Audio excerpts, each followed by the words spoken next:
silent love beyond the gap. Chapter 1. The cold cage of relatives' home. The sound of rain hitting the tin roof was the only lullaby I had known since I was 8 years old. That year, a brutal car accident took my parents away in an instant. 1 second, I was sitting in the back seat, laughing and listening to my mother's gentle singing. The next second, everything was shattered by harsh crashing sounds, glass splashing, and endless darkness. I survived, but I became an orphan overnight. With no other relatives left, I was sent to my maternal uncle's house, a house that never belonged to me, a home that never gave me a single warm night. My uncle was quiet and weak, never dared to argue with his wife, never dared to stand up for me even once in all these years. My aunt was sharp, mean, and extremely snobbish. She never treated me like family. To her, I was just an extra mouth to feed, a useless burden who occupied her house and wasted her money. My cousin, Chloe, 1 year older than me, was spoiled and arrogant. She had always been jealous of me since we were little. Even after my parents died, she still hated me for no reason. She thought I looked cleaner, quieter, and more delicate than her. She hated that teachers always praised my grades, hated that strangers would say I was a sensible and beautiful girl. So they bullied me together, openly and secretly, every single day. While Chloe slept in a soft warm princess bedroom with a big wardrobe full of new dresses and brand new shoes, I lived in a narrow, dark utility room next to the balcony. The room had no air conditioner, no heater, only a thin broken mattress and a tattered quilt that had been used for years. While Chloe ate exquisite desserts, fresh milk, and expensive fruits every day, I could only eat the leftover cold dishes after the whole family finished dinner. Sometimes there was not even enough rice, and I had to fill my stomach with plain boiled water. While Chloe bought new school uniforms and stationery every semester, I wore faded, patched clothes all year round. My textbooks were second-hand ones picked up from seniors. My pens were cheap broken ones that no one wanted, and never stopped targeting me. She made me do all the housework, washing clothes, mopping floors, cooking meals, cleaning the toilet, taking out the trash. Every morning, I had to get up at 5 o'clock to prepare breakfast for the whole family before I could wash my face and brush my teeth. Every night, I finished all the chores until midnight before I could squeeze in time to study by the dim desk lamp. If I was a little slower, if I missed a tiny detail, I would be scolded harshly. "Luna, are you dumb? Can't you even wash a bowl clean? Why are you so slow? Eating for free every day and still being lazy. Your parents are dead, no one pampers you. If you don't work, get out of my house." Chloe was even more unscrupulous. She deliberately knocked over my lunchbox at school, tore up my homework, mocked my shabby clothes in front of classmates, and spread rumors that I was a dirty, ungrateful orphan who ate her family's food for nothing. Countless nights, I sat on the cold floor of the small utility room, hugging my knees and crying silently. I missed my parents terribly. I missed the warm home I once had, missed the way my mother held me in her arms, missed the way my father spoiled me without limit. But tears were useless. I had no one to rely on. The only way out for me was to study hard, get into a good university, leave this cold cage completely, and take control of my own life. So I endured everything. I endured the cold words, the deliberate bullying, the unfair treatment, the endless housework and grievance. I was quiet, humble, and low-key, never taking the initiative to argue, never complaining to anyone. I buried all my pain and longing deep in my heart, turning all helplessness into motivation to move forward. I was 16 years old that year, thin and pale, with a pair of clear, lonely eyes that hid all my stubbornness and persistence. I never thought that one accidental encounter would completely change my miserable life. Chapter 2. The accidental encounter in the rain. It was a heavy rainy afternoon in early summer. After school, Chloe deliberately left early and took the only umbrella at home, leaving me alone at the school gate. She sent me a mocking message. "Luna, walk home in the rain. It's your deserved fate." I stood at the school entrance, watching the dense rain curtain pouring down, soaking the whole street. The sky was gray and oppressive, just like my life. I had no choice but to bite my lip, hold my school bag over my head, and walk into the heavy rain alone. The rain was icy cold, quickly soaking my hair and school uniform. The cold water stuck to my skin, piercingly cold. The road was slippery, and I walked carefully step by step, my thin body trembling slightly in the wind and rain. Halfway home, my canvas shoe suddenly slipped on the wet stone road. I lost my balance instantly and fell heavily on the side of the road. My knee was broken, blood mixing with rainwater, dripping down my calf.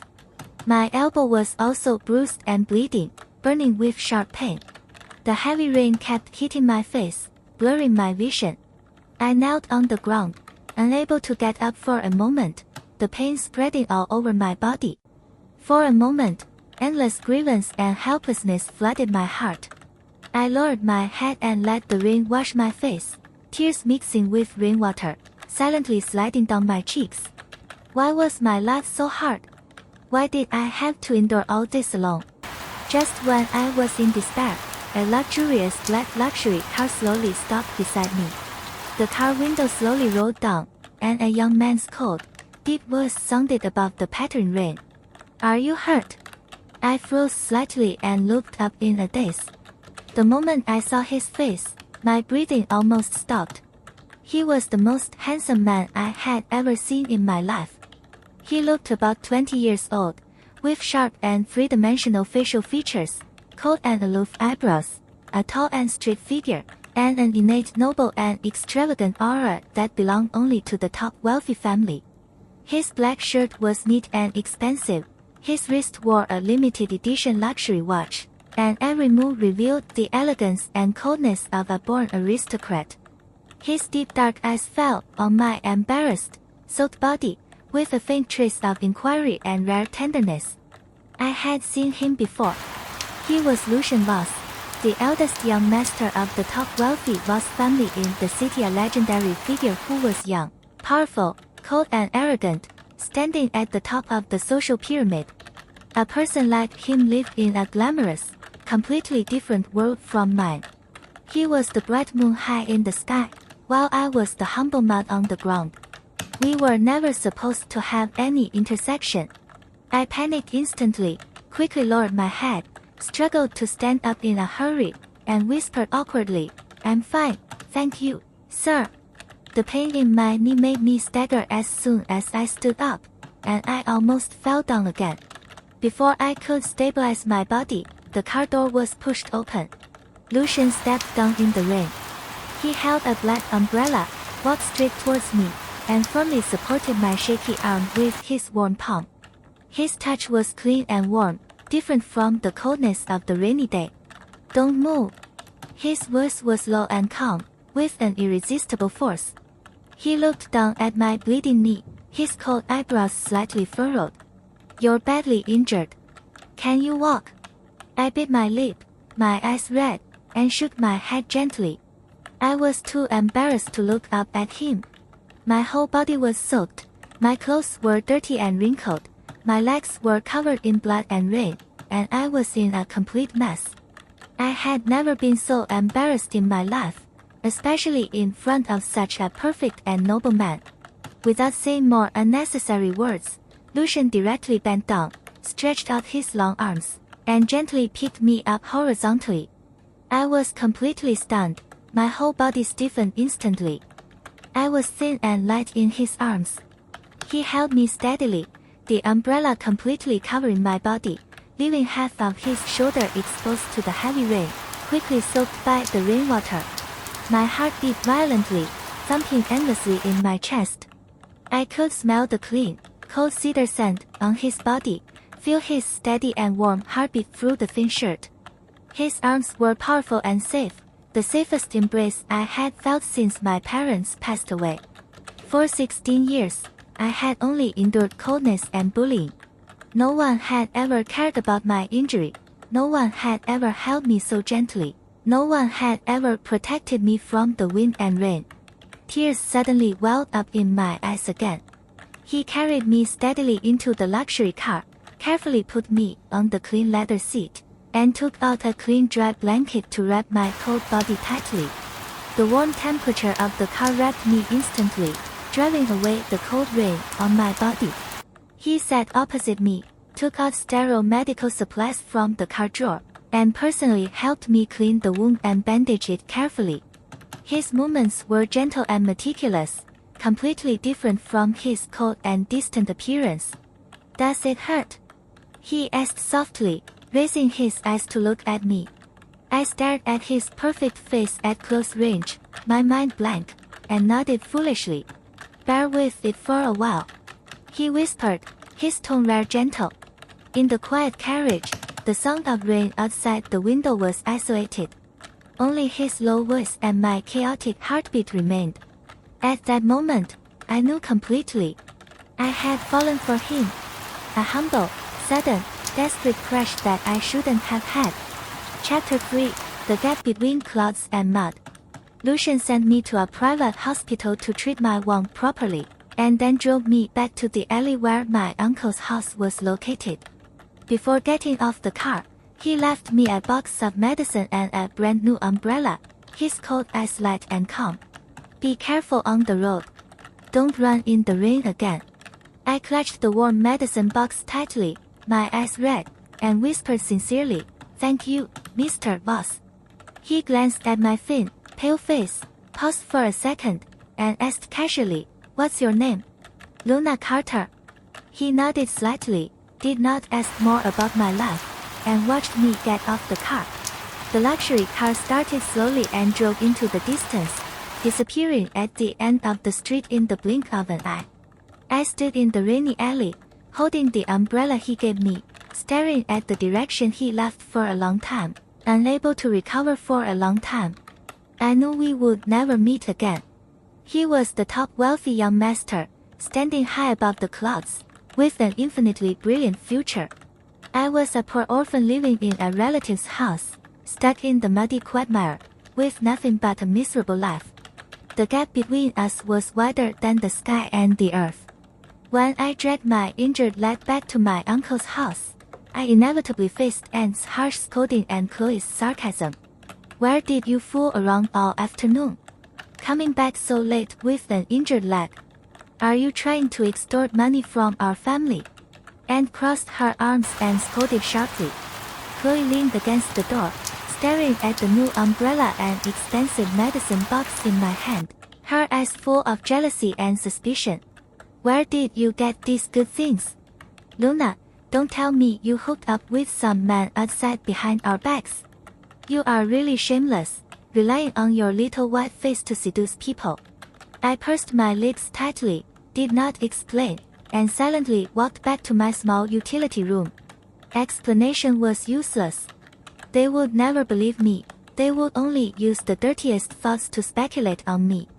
That night, I lay on the cold mattress, holding the medicine box tightly, and the figure of Lucian kept appearing in my mind.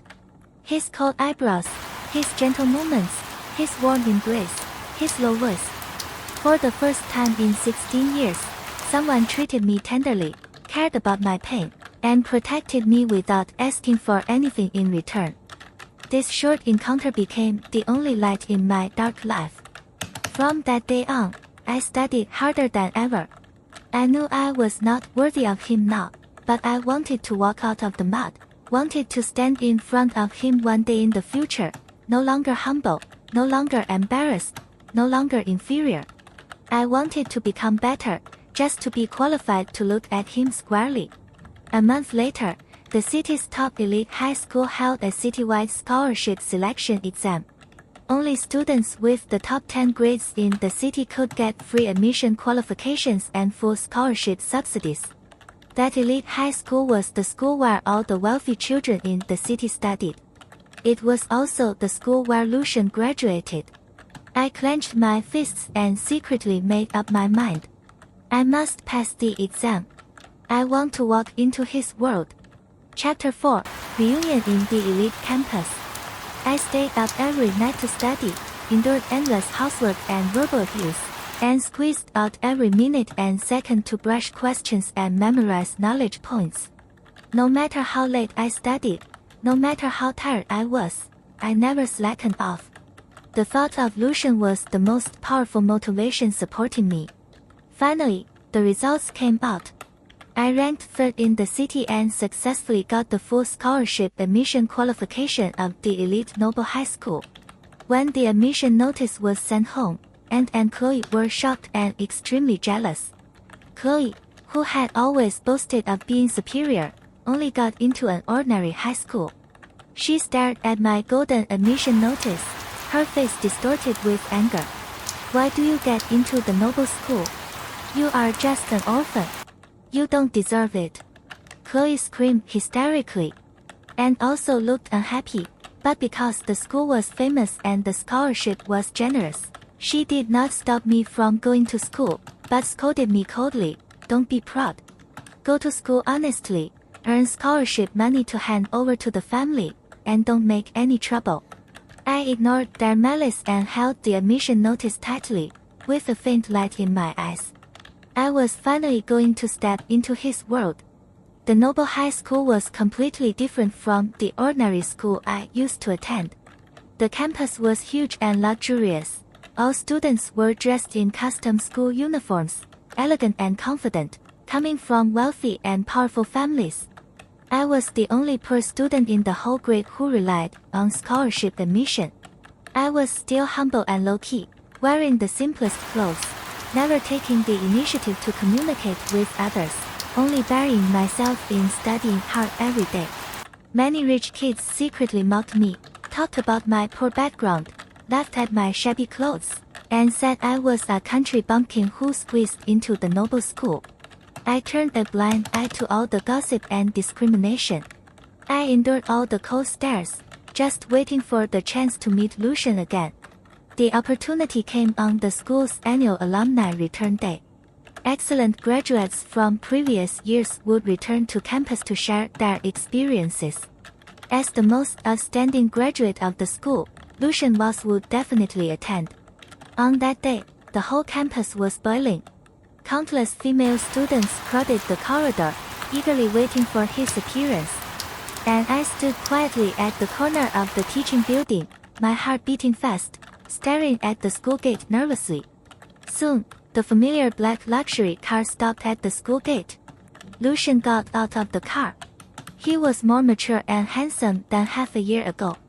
His suit was elegant and formal, his aura was powerful and cold, and every move was eye-catching.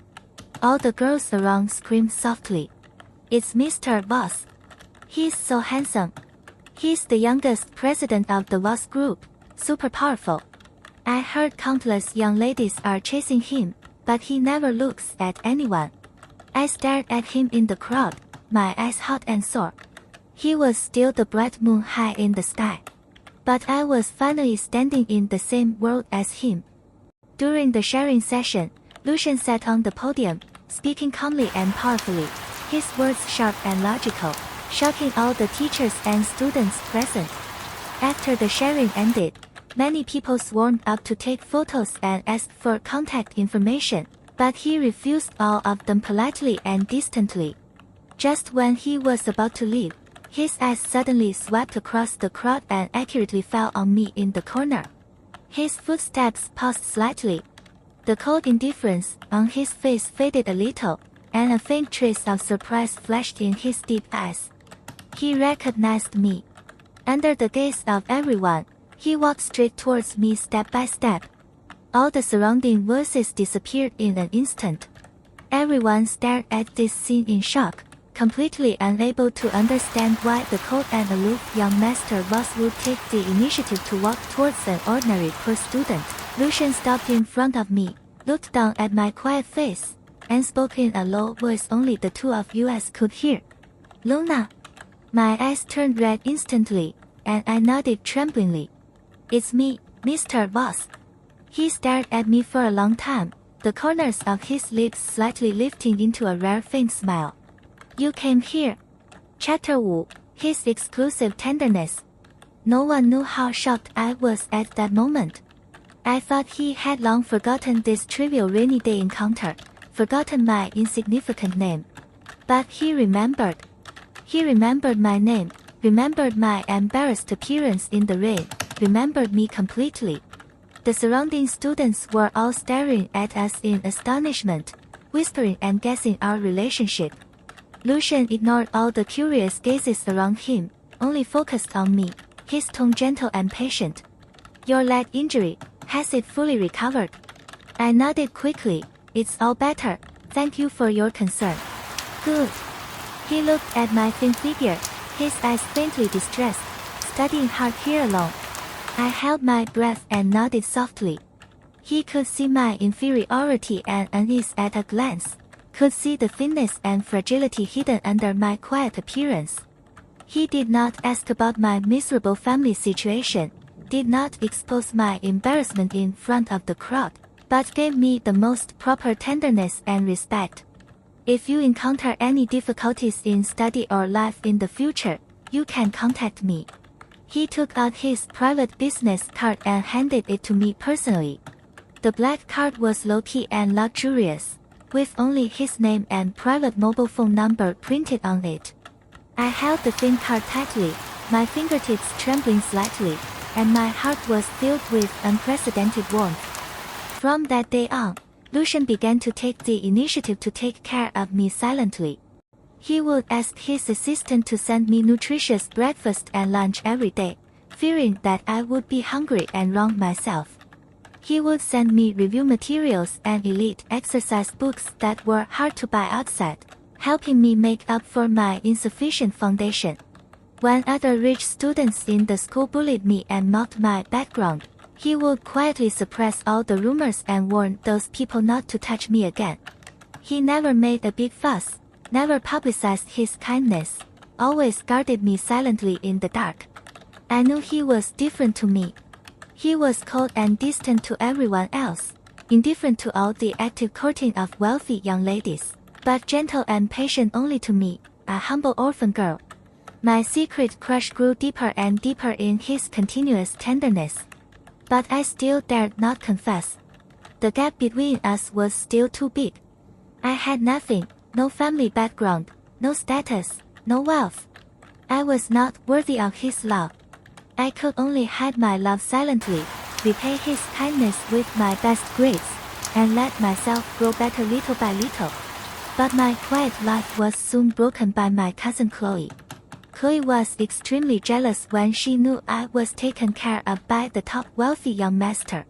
She could not accept that the orphan who had been bullied by her since childhood could be favored by such an excellent man. She began to pester and stalk Lucian crazily, pretending to be gentle and cute in front of him, slandering me as greedy, scheming, and deliberately clinging to the wealthy for money. She even took the initiative to run to the school to make trouble, publicizing my orphan identity and my miserable family situation in front of many students, trying to make me lose face completely. Everyone look. She's just an orphan who lives on others. She relies on pretending to be poor and weak to seduce men. Luna, you are so shameless. You deliberately hook up with Mr. Voss to climb the dragon and attach the phoenix. Faced with the sudden slander and ridicule from the crowd, I stood there alone, pale and helpless, my eyes sore and wronged. Just when I was at a loss, a tall figure suddenly stood firmly in front of me, completely blocking all the noisy ridicule and malicious stares for me. Lucian's cold voice sounded, powerful and deterrent, resounding throughout the corridor. Who dares to slander my person? His eyes were cold and sharp, sweeping across the crowd, instantly making all the mocking voices disappear. He glanced coldly at the panicked Chloe, his tone cold without any warmth. Spread rumors and insult innocent students. Your school admission qualification is cancelled. And from today on, no family member of yours is allowed to step into any industry under the Voss group. Chloe's face turned pale in an instant, and she collapsed on the ground in fright, crying and begging for mercy. But Lucian never showed mercy to those who hurt me. He ignored her begging, turned around gently, raised his hand to gently wipe the wet tears from the corner of my eyes, his cold eyes instantly turning into gentle tenderness only for me. Don't cry, Luna. I'm here. In front of the whole school, he held my cold hand tightly, his voice firm and solemn. No one can bully you. Ever. Chapter 6, The Confession Across the Gap. After this incident, all the discrimination and rumors against me in the school completely disappeared. Everyone knew that the cold and aloof young Master Voss favored me extremely. No one dared to mock or bully me anymore. But I became more and more inferior and uneasy. I knew he protected me out of kindness and pity, but I greedily wanted more. I wanted his love, wanted to stay by his side forever, wanted to turn this humble secret crush into a legitimate love. That night, Lucian took me to the top floor viewing terrace of the city's tallest building.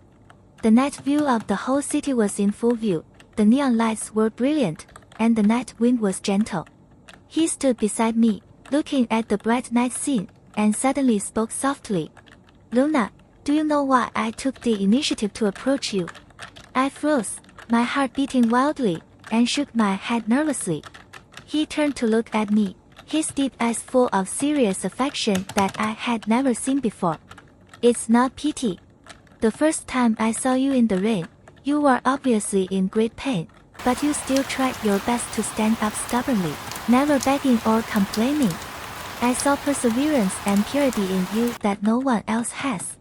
After getting to know you, I know how hard you have worked, how much grievance you have endured, how strong and kind you are under the miserable life. His voice was low and gentle, hitting my heart word by word. I have been watching you silently, liking you silently for a long time. My whole body froze in place, tears instantly sliding down my cheeks. He liked me too. The man I had secretly loved for so long also had me in his heart. Lucian stretched out his hand, held my face gently, and wiped my tears carefully. I know you have low self-esteem, you are afraid of the gap between us, you dare not accept my feelings. But Luna, love has no gap. I don't care about your origin, I only care about you. I love your stubbornness, your sensibility, your kindness, your hard work. I love every part of you. He bent down, looked straight into my tearful eyes, and confessed solemnly. Luna Carter, be my girlfriend.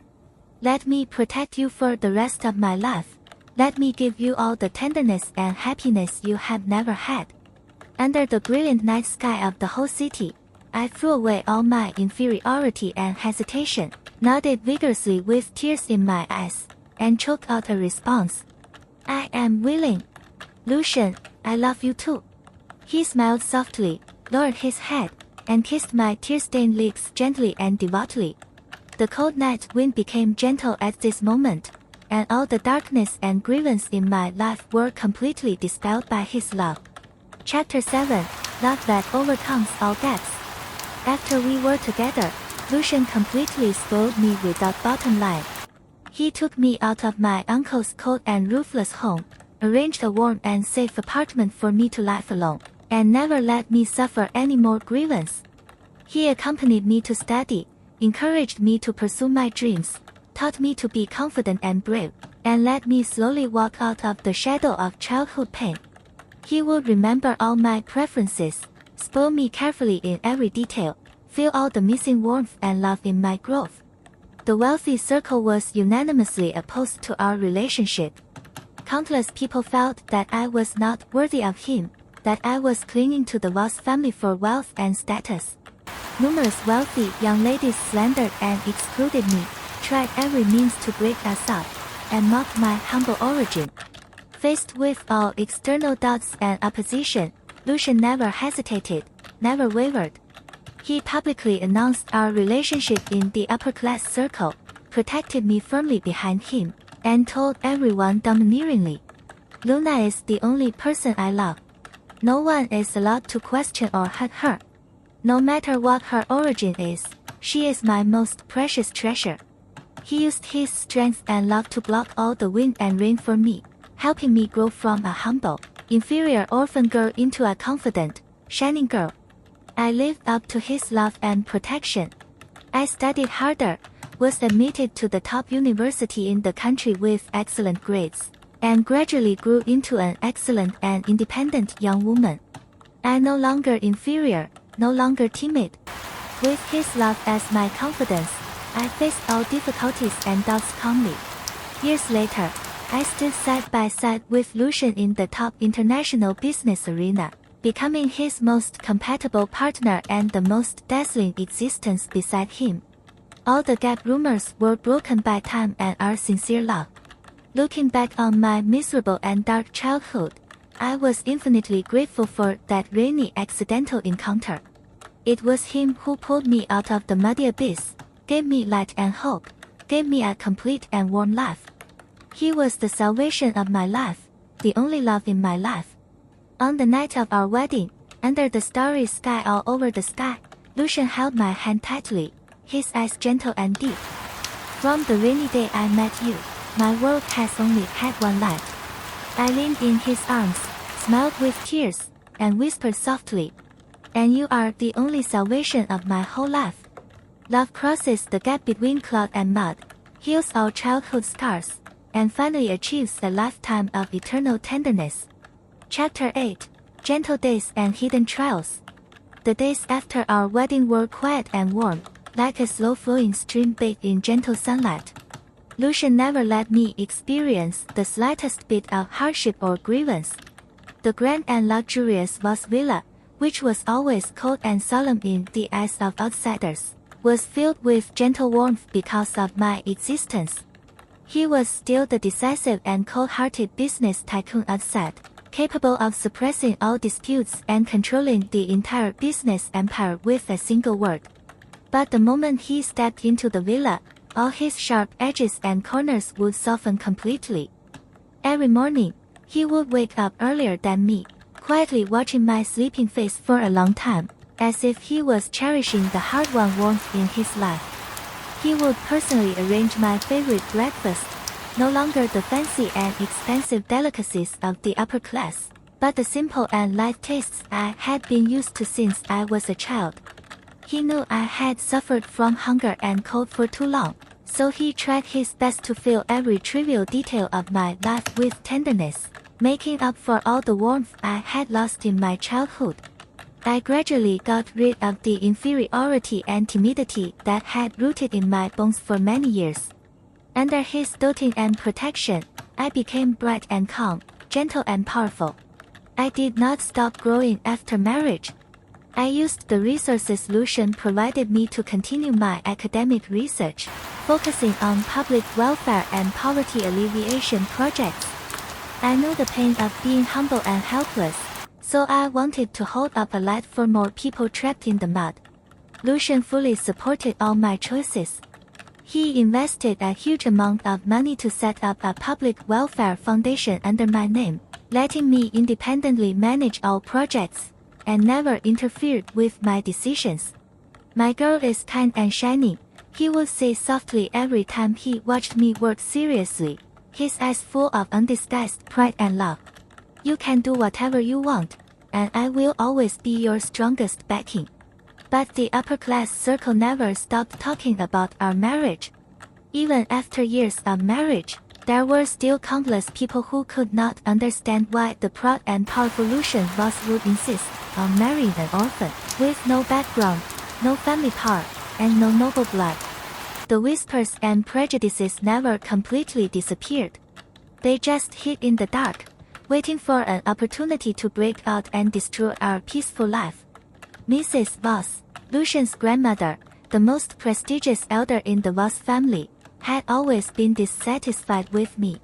She had always hoped that Lucian would marry a noble lady from a matching wealthy family to consolidate the family's business status and social influence. She had never made things difficult for me blatantly, but her estrangement and dissatisfaction were always obvious. She never attended any of our banquets, never recognized my identity as Mrs. Voss, and always refused to meet me alone. I knew her concerns and never complained. I understood that for a century-old wealthy family, bloodline and matching status were deeply rooted concepts. I was grateful for Lucian's unwavering preference, and I was willing to use time and strength to prove myself. The first hidden trial came on the annual Voss family autumn banquet, the most important family gathering of the year, where all core family members and cooperative wealthy families would gather. It was the first time I officially attended the family's core banquet as Lucian's legal wife. I dressed in a low-key and elegant custom white dress, without exaggerated jewelry, only a simple pearl necklace around my neck, calm and gentle. Lucian held my hand tightly the whole time, never letting go for a second. He could sense my faint unease, so he kept leaning over to whisper comforting words in my ear, warming my heart with trivial tenderness. Don't be nervous. No matter what happens, I'm by your side. You are my wife, the only Mrs. Voss, and no one can change that. As soon as we stepped into the banquet hall, all eyes in the venue fell on us instantly. Most of the gazes were curious, probing, and faintly disdainful. Many noble ladies stood in the corner, whispering and sizing me up secretly, their eyes full of disdain for my humble origin.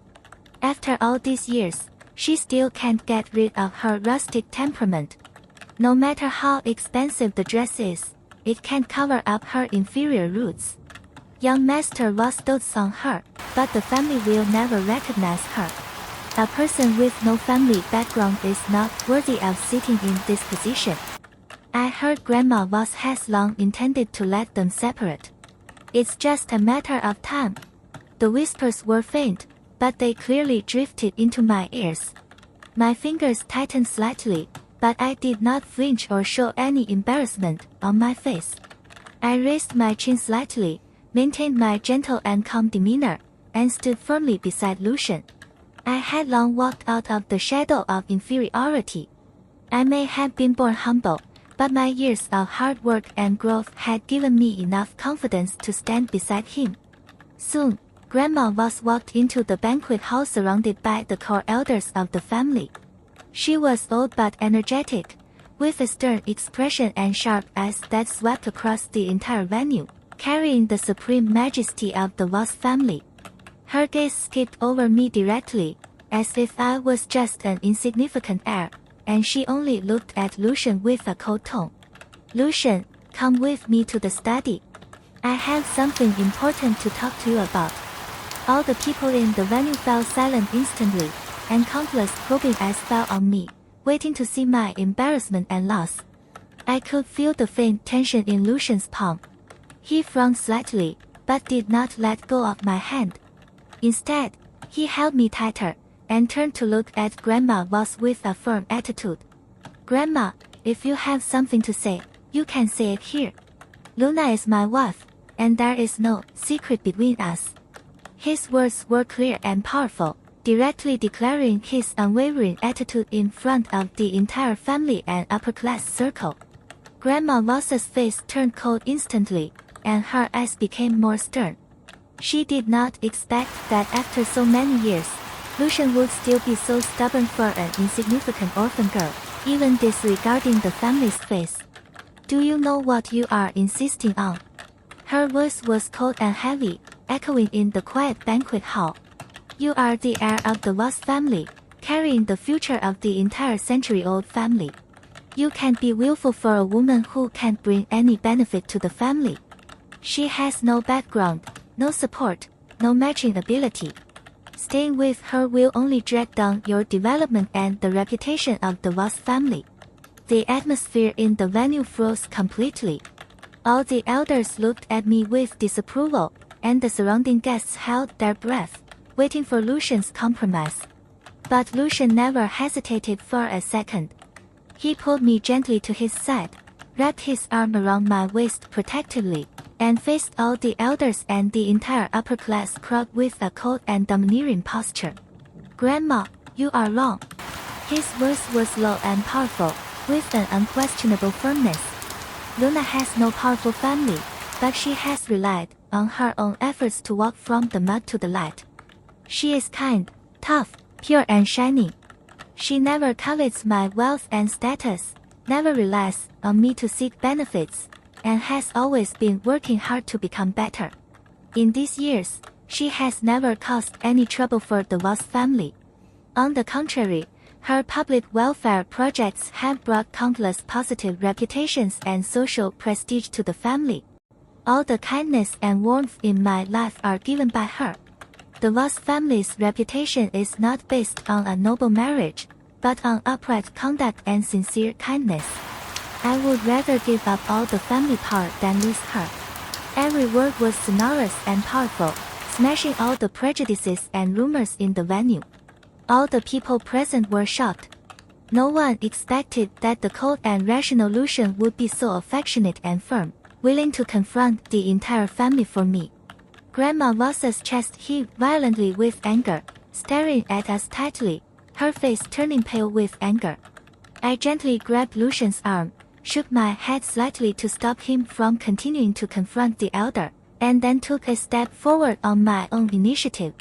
My voice was soft but calm and powerful, without any flinch or inferiority. Grandma Voss, I know you are worried about the family's future and reputation. I have never dared to be presumptuous in the Voss family, nor have I ever taken my marriage with Lucian for granted. I was born ordinary and have no prominent family background, but I have never stopped working hard. I will always be prudent in my words and deeds, guard the reputation of the Voss family, and walk side by side with Lucian to create more value for the family. I love Lucian, not his status and wealth. I will spend my whole life proving that I am worthy of his love and the identity of Mrs. Voss. My eyes were clear and sincere, without any greed or vanity, only firm perseverance and gentle sincerity. Grandma Voss stared at me silently for a long time, the sternness in her eyes gradually fading, replaced by a complex and obscure look. She had always thought that I was just a weak and vain girl who clung to the wealthy family for a living, but at this moment, she saw the toughness and backbone hidden in my gentle appearance. After a long silence, she finally spoke slowly, her tone no longer stern, but still cold and solemn. I will give you 1 year. If you can really make achievements that convince everyone in this year, the Voss family will officially recognize your identity. If not, you will take the initiative to leave Lucian. This was the biggest concession she could make as the family's most respected elder. The surrounding crowd was in an uproar again, and everyone looked at me with different eyes, half mocking and half waiting to see my result. I nodded firmly without any hesitation. I accept the test. Lucian frowned slightly, wanting to refuse for me, fearing that I would bear too much pressure and grievance, but I held his hand tightly and gave him a reassuring smile. I didn't want him to confront his family for me again and again. I wanted to rely on my own strength to break all prejudices and win everyone's recognition. I wanted to prove to the whole world that love can cross all gaps, and a person's value never lies in her origin, but in her heart and efforts. Chapter 9: Blossoming Growth and Public Recognition. From that day on, I devoted almost all my energy to my public welfare projects and academic research, turning all pressure into motivation for growth. I no longer cared about the gossip and prejudices of the upper-class circle, nor did I care about the scrutiny and doubts of others. I only focused on my own path, down to earth and steady, determined to turn the 1-year trial period into a solid proof of my worth. The pressure was undeniably heavy. Every time I attended a social event with Lucian, I could feel the subtle, cold stares from the surrounding aristocrats, the quiet whispers that never ceased, and the unspoken disdain that lingered in every corner of the upper-class circle. Many wealthy ladies took pleasure in picking on my trivial mistakes, mocking my simple dressing style, criticizing my lack of sophisticated social etiquette, and even belittling my public welfare projects as a vain attempt to whitewash my humble origins. Some senior family elders even took the initiative to talk to Lucian in private, persuading him to end our marriage, reminding him that a wife without a powerful family background would always be a hidden obstacle to the Voss Group's long-term development and international layout. They argued that my grassroots background would make the family a laughingstock in high-end business cooperation, and that my trivial public welfare undertakings could never offset the reputation losses I brought to the family. Lucian never wavered for a single moment.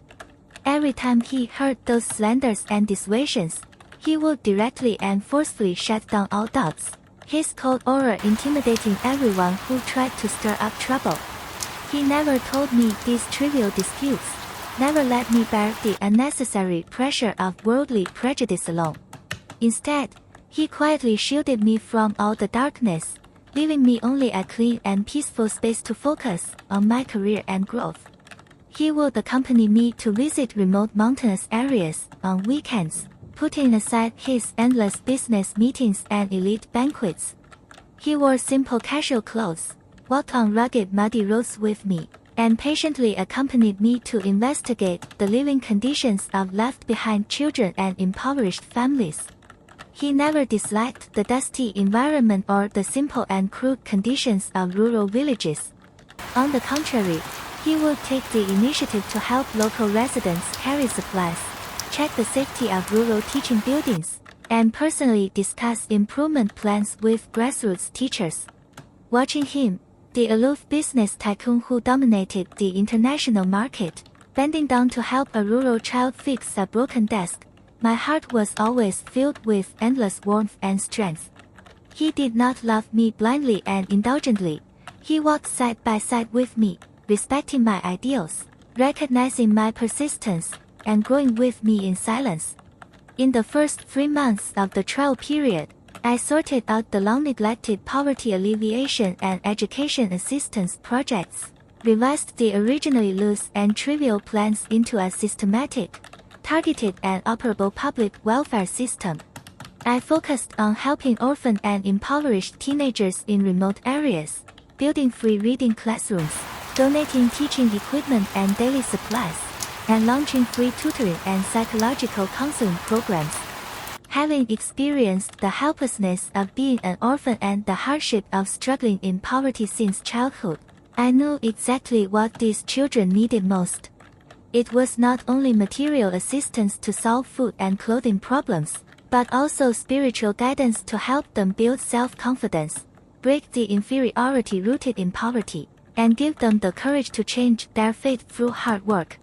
I stayed in mountainous areas for weeks at a time, getting up early and going to bed late every day, communicating with students, interviewing parents, and sorting out project data late into the night. I endured harsh living conditions, mosquito bites, and inconvenient transportation, but I never felt tired. Every bright smile from the children, every firm promise they made to study hard, became the most powerful motivation to support me to keep going. Yet the upper-class circle still refused to give me the slightest recognition. They sneered at my efforts, calling my long-term grassroots dedication a cheap performance, a deliberate show to win Grandma Voss's approval. A well-known social lady even deliberately released false news at a luxury charity dinner, claiming that I embezzled public welfare funds for personal consumption, and that all my poverty alleviation achievements were fake and exaggerated. The rumor spread rapidly in the high-end social circle overnight, and the old elders of the Voss family were deeply dissatisfied. Many people took the opportunity to persuade Grandma Voss to enforce the previous agreement, asking me to take the initiative to leave Lucian, claiming that I had ruined the family's reputation. Grandma Voss's attitude became colder than ever. She summoned me to the old house alone for the first time, her aged eyes sharp and calm, without any trace of tenderness. Your so-called achievements are full of loopholes. If you can't prove your innocence within 3 days, this marriage is not worth continuing. Faced with her stern interrogation and the overwhelming public opinion pressure from the upper class, I did not panic or feel wrong and complain. I had always acted with a clear conscience in every public welfare project, and every sum of donation, every project progress, and every student's assistance record was completely transparent and traceable. That night, I sorted out all the project data, donation bills, on-site photos and video records in detail, and made a complete and detailed public report. I also took the initiative to contact the local education bureau and public welfare supervision institutions to issue official certification documents, thoroughly refuting all false rumors. What surprised and touched me most was that all the children and teachers in the mountainous areas spontaneously recorded videos to speak for me. They told every trivial detail of my dedication and efforts, how I stayed with them through windy and rainy days, how I patiently enlightened every inferior child, and how I never abused a single sum of public welfare money. Lucian, without my asking, used his industrial resources to investigate the source of the rumors overnight, thoroughly exposing the social lady's malicious framing and her own illegal operation of charity projects for profit. He directly froze all her cooperative projects with the Voss group, completely cutting off her access to the upper-class circle, and issued a formal public statement to defend my reputation. In front of all the family elders and upper-class partners, he once again firmly stood by my side. Luna's kindness and dedication are far more noble than the vanity and hypocrisy of most people in this circle. She is bringing real warmth and positive value to the society, and her contribution is worthy of respect, not slander. The truth was completely revealed in 3 days, and all the malicious rumors collapsed instantly. The people who had mocked and slandered me fell silent one after another, and the whole upper-class circle was shocked by my rigorous dedication and clean conscience. Grandma Voss read my complete project report, watched the sincere videos from the mountainous children, and learned the whole truth of the rumor. For the first time, there was no prejudice or coldness in her eyes when she looked at me, only faint relief and solemn recognition. She finally realized that I was never a vain girl who clung to wealth and status. I had endured the darkest hardships in the world, but I still retained the purest kindness and the most tenacious perseverance in my heart. I did not rely on Lucian to cling to the Voss family, but walked side by side with him with my own strength and light. In the following months, my public welfare foundation continued to expand its scale, successfully helping dozens of impoverished mountainous areas build standardized teaching spaces, assisting hundreds of orphan teenagers to complete their studies, and promoting the popularization of rural psychological education projects. My academic research papers on grassroots public welfare and poverty alleviation were also published in top international journals, winning wide recognition in the industry. My achievements were no longer trivial and dismissible, but real, influential social contributions that brought positive reputation and public praise to the Voss Group far beyond commercial benefits. Half a year into my 1-year trial period, the Voss Group's public reputation reached a new peak, largely driven by the widespread media coverage of my public welfare projects. Reporters from mainstream media and charitable platforms flocked to interview me, eager to record the stories of those vulnerable teenagers who had changed their fate through education and gentle guidance. I never took the credit for myself, always emphasizing that every progress was the result of joint efforts, and that all the warmth I delivered stemmed from the endless support Lucian had given me. I still kept a low profile in daily life, never indulging in vanity or fame. After finishing busy public welfare work, I would return to the quiet villa, cook simple meals with my own hands, and wait for Lucian to come home from work. The extravagant and flashy upper-class entertainment never tempted me. I preferred the trivial, warm time with him, chatting about the growth of the mountain children and the progress of new projects, turning ordinary nights into gentle and precious memories. Slowly, the voices of doubt in the upper circle faded away completely. Those noble ladies who once mocked me began to take the initiative to contact my foundation, hoping to participate in charitable donations and public welfare volunteer work. They finally understood that true nobility never lies in noble birth and luxurious dressing, but in a kind heart and persistent perseverance. Even the rigid family elders who once firmly opposed our marriage changed their attitudes. They no longer looked at me with prejudice, but took the initiative to talk with me at family gatherings, affirming my efforts and contributions to the family and society. For the first time, I was no longer treated as an outsider of the Voss family, but a qualified family partner who could stand side by side with Lucian. The biggest change came from Grandma Voss. She took the initiative to invite me to the old house for a private dinner alone on a quiet afternoon, without any other elders or attendants. The old villa was quiet and solemn, filled with the faint scent of old sandalwood. She no longer had the stern and cold expression from before, but looked gentle and peaceful. She personally poured a cup of warm tea for me, her aged eyes filled with sincere approval and relief. "Child, I have watched all your efforts over the past 6 months. I was too stubborn and superficial before, blindly valuing family background and status, ignoring the most precious qualities in you. A person who has experienced darkness but still chooses to light up others' paths is far more noble than any noble lady born with a silver spoon.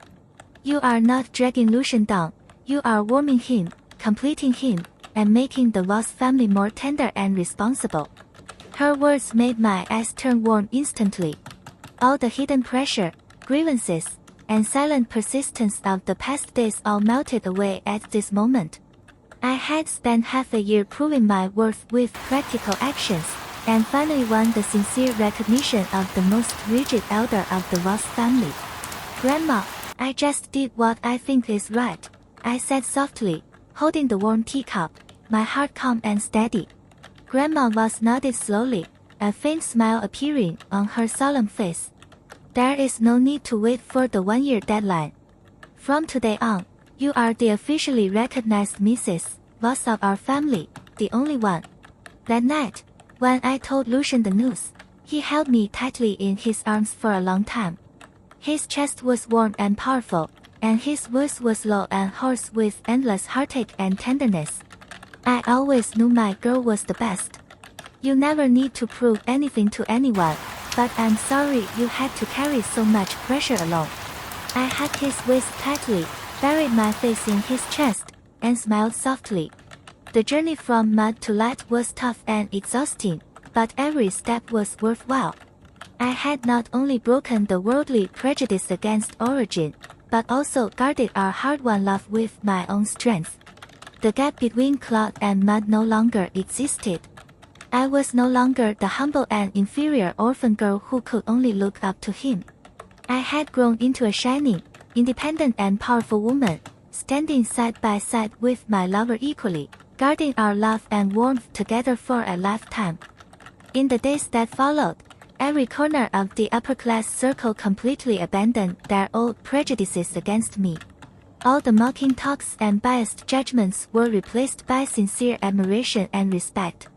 At every high-end business dinner and charitable summit, I was no longer defined by my humble origin, but recognized as a dedicated public welfare practitioner and a reliable partner standing alongside Lucian. I gradually adapted to the elegant and sophisticated social occasions, no longer flustered or inferior in the face of luxurious scenes and distinguished guests. I spoke calmly and logically at charity forums, shared my public welfare concepts and practical experience, and used my real achievements and gentle temperament to win the unanimous approval of all the guests. Many celebrities and entrepreneurs took the initiative to cooperate with my foundation, willing to join hands to promote rural education and poverty alleviation public welfare causes.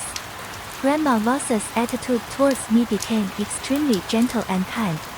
She would often ask me to the old house to have meals and chat in daily life, patiently listening to my public welfare progress and the stories of those mountain children. She would take the initiative to teach me the family's ancestral etiquette and the way of handling high-end social affairs, sincerely helping me firmly take root in the Voss family and integrate into this life that once seemed out of reach. She once held my hand in the old garden full of flowers, her eyes warm and kind without any trace of the former sternness. The Voss family has always been prosperous by virtue of kindness and responsibility. You have brought the most precious warmth and humanity to this cold family. Lucian's choice has never been wrong, and you are the greatest luck in his life." Listening to her sincere words, my heart was filled with endless warmth. All the years of silent endurance and hard growth finally had the most perfect response.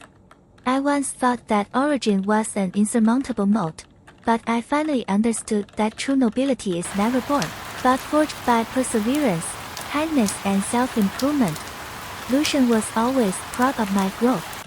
He would watch me calmly deal with all kinds of social occasions with doting eyes, watch me shine on the public welfare stage, and every time we returned home late at night, he would hold me in his arms tightly, his tone full of tenderness and pride. "You are getting better and better, my Luna." He would gently stroke my hair and whisper in my ear, "I love your perseverance, your kindness, and your radiant appearance when you chase your dreams." We no longer had the estrangement of identity gap, no longer had the unease of inferiority and gap. We were no longer a humble girl clinging to the light and a noble young master standing high above. We were equal lovers, mutually healing and mutually accomplishing each other. I walked out of the muddy darkness of my childhood with my own efforts, and he guarded my growth with endless tenderness and firm love. The love that once crossed the gap between clod and mud finally bloomed the most gorgeous and warm flower after years of precipitation and perseverance, healing all the old scars, and guarding our steady and gentle lifetime happiness.